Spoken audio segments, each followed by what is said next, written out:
the girl and the boy who have run away are 99% implicated in cases of kidnapping and rape, and instead of giving them protection, the police acts to the contrary and they are made victims of the whole thing. So it's law running in reverse at the hands of the parents or the relatives who have put this into motion, and they are running helter-skelter. The only protection they seek is by running to the High Court, seeking protection under Article 226. Mr. Malhotra, I saw the presentations that you made. I think they say that most of the runaway couples and the honor killings relate to Hindus, Sikhs and Muslims. Now, they don't include, not many of them relate to the Christians. So, does the education level have something to do with this? I think the system of marriage in England or in any Catholic system is different.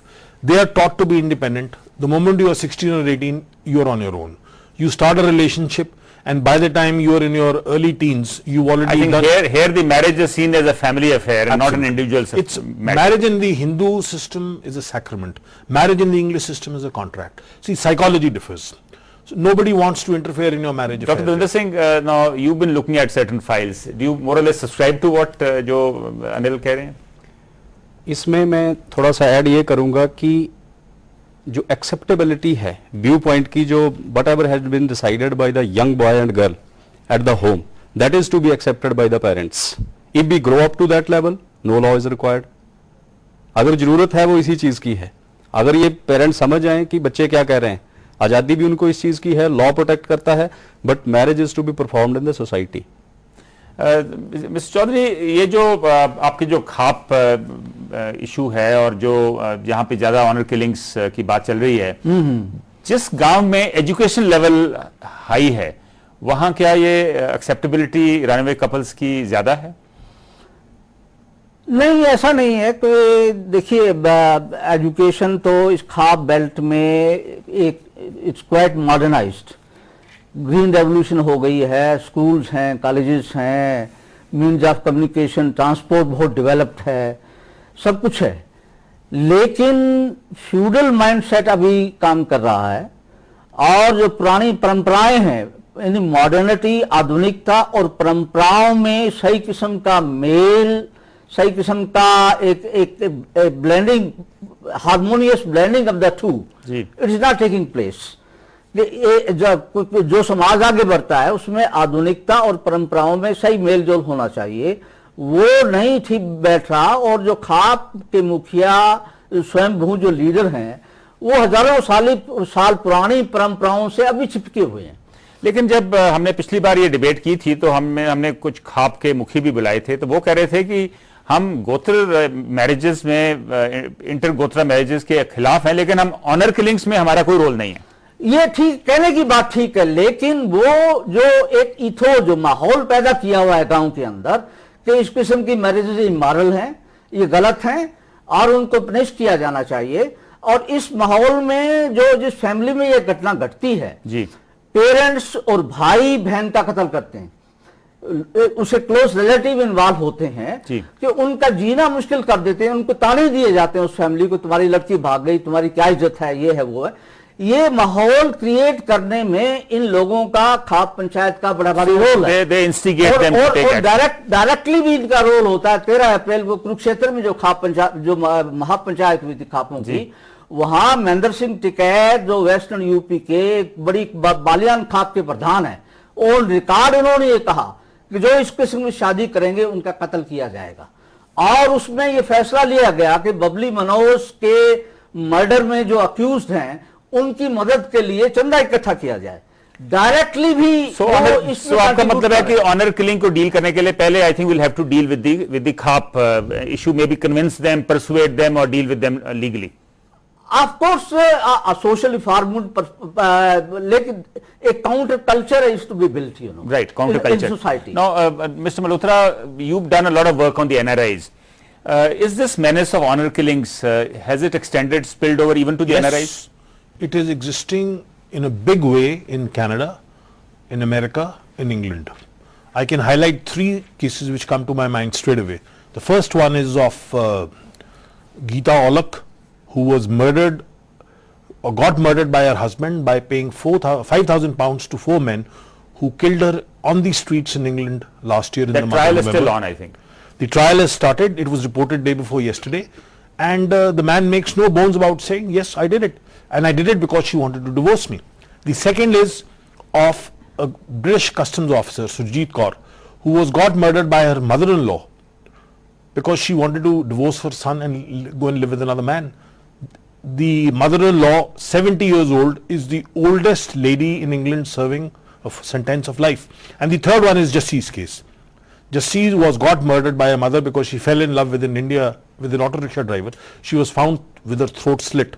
So this phenomenon by which the Jat Sikh or the Punjabi family wants their daughter to get married to a traditional Indian boy in Punjab, is brought here, forced to marry, is very common. So it's very, very interesting that while this phenomena is there in Indian Haryana, as far as Punjab is concerned, this phenomena is now getting translated to the families in Canada and the United Kingdom. Absolutely. And this has been existing for quite some time. And these marriages by which girls were brought and forced to marry boys were known as shotgun marriages. But now with the advent of communication, email and all other contact forms, you often find that the forced marriages unit or other people in the British High Commission are activated at the behest of the girl or through somebody in England, and a team goes down and picks up the girl because she's a British or a foreign or an American That's national. quite startling. Dr. Devinder Singh, out of these runaway couples those cases that you've seen, in your opinion, what percentage of them, the marriages are a success? Not more than the other marriages which are successful, 75-25 ratio and other things. But definitely I would say that the problem faced by such couples are more than the others. Because in such cases, if the marriage breaks, there are mediators, there are family members, both the families are there. But in such marriages, There is nobody there. There nobody there. So to what kind help of them. rehabilitation problems come up? Rehabilitation problems has to come up, that the civil measure, as has been discussed, there must be something to support them. Because the couple has decided to marry at the अब tender क्या age होता of- है कि once the marriage breaks, many of them वो काम भी नहीं करते होंगे कहीं क्योंकि they are very young. They are very young, and the counseling center which are being run by the high courts and the district courts, they are helpful to them to some extent, because families are not there. Families are just satisfying their egos. That result we have already told you. That result we have already told you, and we are not going to help you. Centers Right. Now, Mr. Malhotra, have you dealt with this rehabilitation aspect in your studies, in your reports? I think the rehabilitative steps cannot come till we have a strong support system, unlike in the foreign jurisdictions. The Punjab and Haryana High Court has done a yeoman service in setting up a mediation center, training about 50 mediators and spreading this culture of mediation to the districts. But I think what the state governments could ideally speaking do is, first of all, create family courts under the Family Courts Act in every district or possibly in every area where there is a district judge.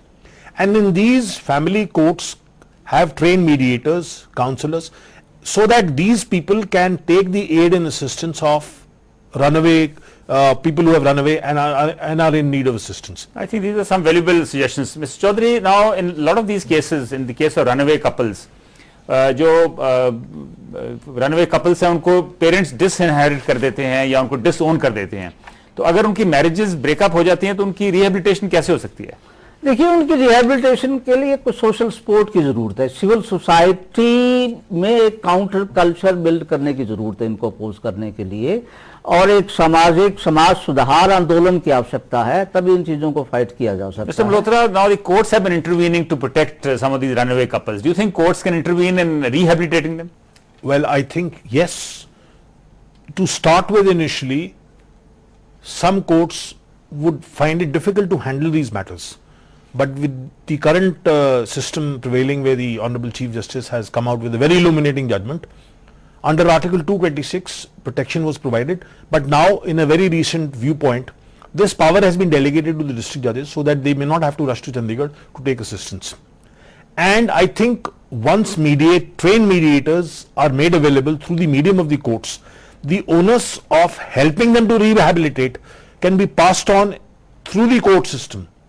And it will see a good light at the end of the day. Now, before we close, I want to quickly check with you. The Indian government has been wanting to make some amendments in the Indian Penal Code. Right? Now, I think the government, the group of ministers has been sitting over this for quite some time. Do you think these amendments, if at all they are brought about, one of the amendments that they're thinking of is that, in case of a group or a khap or a panchayat kind of encouraging this kind of actions which leads to killings, the whole group will be kind of deemed to have committed a crime. Do you think these amendments will help? I personally feel that this legislation will not help. Why? Let us suppose we make the law. Let us suppose we define the offence. Let us suppose we catch the people. Where will we get the evidence? How will we complete the trial? Who will come forward to depose? But in the Karnal case, Mr. Malhotra, I think they managed to convict one of the KHAP members. That is an isolated case in which there was support. But here you are talking of amending the law and then coming forth and bringing about a new system. I think it will only complicate the issue. The solutions can be found in the existing definition of murder as existing in the IPC. We need not add, we need not create another law so that we may have to annul it later. Right. Devinder Singh, do you think we need amendments in the IPC, or do you think the existing law is good enough and we basically हमें enforcement improve करने की ज़रूरत है? I am in favor of a new law which recognizes the honor killing. ज़रा stringent हो. बिल्कुल हो और अलग define करे honor killing को भी, because we have seen the past experience, dowry problem, sati problem, domestic violence problem. No doubt these problems are also on increase, but at least as and when this type of offences are committed, we know that persons are going to be punished. But you know कि उन acts ने एक अपनी नई तरीके की problem खड़ी कर दी है, especially the dowry act. But the basic problem is solved. The basic problem is solved, but another problem has come. Dr. D.H. Chaudhary, now do you think a new law is required, or do you think the existing law we need better enforcement? Of course, new law is required, and a more stringent, more effective law is needed, and to punish the people who glorify it, and not only the killing, more effective law is needed, and to punish the people who glorify it, and not only the killing, though those who expel the families from the villages, उनका social boycott करना, उन पे fine impose करना, और मतलब society as a whole को, group को आप रिस्पॉन्सिबल नहीं ठहरा सकते, क्योंकि ये पंचायतें कोई, there is no elective principle in it, सारे ना कि इनकी मेंबरशिप कैंपेन है, इनके जो इनके मुखिया हैं, इनके लीडर हैं, वो स्वयं वो सेल्फ अपॉइंटेड लोग हैं. सो न्यू लॉ अगर हो तो इनके ऊपर लगाम कैसे लगा सकती है? ये हेल्पफुल हो सकता है. डेफिनेटली. बेसिक इशू इज आप. चलो, हमारा टाइम की कमी है, तो आपका बहुत बहुत धन्यवाद स्टूडियो में आने के लिए. अफसोस की बात है कि ऑनर किलिंग का श्राप सदियों से चला आ रहा है. इसे जड़ से उखाड़ फेंकने के लिए हमें एक रणनीति की जरूरत है, कड़े कानूनों की जरूरत है, और सबसे बढ़कर इन कानूनों को अमल में लाने का जज्बा. इसके अलावा इस अभिशाप से निपटने के लिए खुद समाज को आगे आना होगा, जागरूकता फैलानी होगी, ताकि हमारी आने वाली पुश्तों पर इसका खौफनाक साया तक ना पड़ सके. इसके साथ ही आज के day and night prime debate यहीं खत्म करते हैं. कल फिर मुलाकात होगी एक नए मुद्दे के साथ. तब तक के लिए शुभ रात्रि, शब्बा खैर.